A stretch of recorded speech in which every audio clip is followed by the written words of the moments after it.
एवढे ज्ञानाचे सागर असताना तुमच्या चेहऱ्यावर उदासी का, असं नारदाने व्यास महर्षीला विचारलं. मग व्यास म्हणायला लागले की म्हणे नारद मुनी, माझं उदासीचं कारण सांगू का? माझं एवढं केलं पण माझ्या मनाला शांती नाही म्हणे, समाधान नाही म्हणे. एवढं करूनही समाधान नाही. का नाही समाधान? तुम्ही एवढे ग्रंथ केले म्हणे. हा, एवढे ग्रंथ केले म्हणे.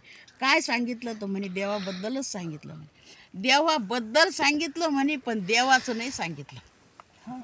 काय? हा, देव सांगितला नाही म्हणे. तुम्ही एवढ्या ग्रंथात काय नाही, देव सांगितला म्हणे.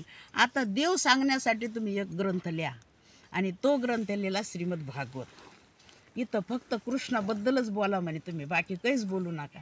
मग नारद महर्षी तिथून मग श्रीमद भागवताची सुरुवात झाली, आणि त्याच्यात सांगितलं कृष्ण नेमका आहे कसा. कृष्ण म्हणजे तो द्वारकेतला का? नाही. राम म्हणजे अयोध्येतला का? नाही.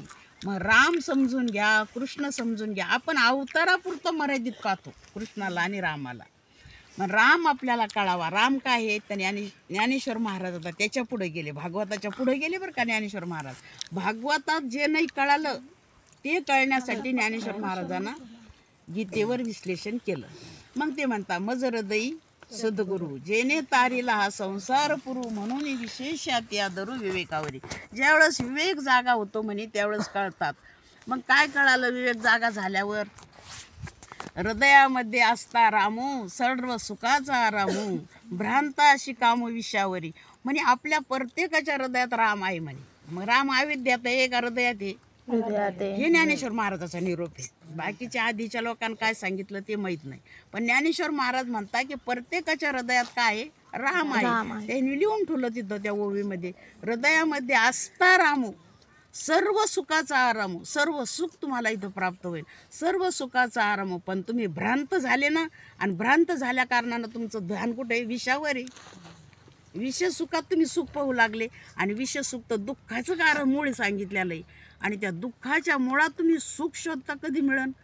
महाराज म्हणता की अरे, त्या वारकाचा उकांडा सगळा जरी उकारला तर केसाशिवाय काहीच भेटत नाही.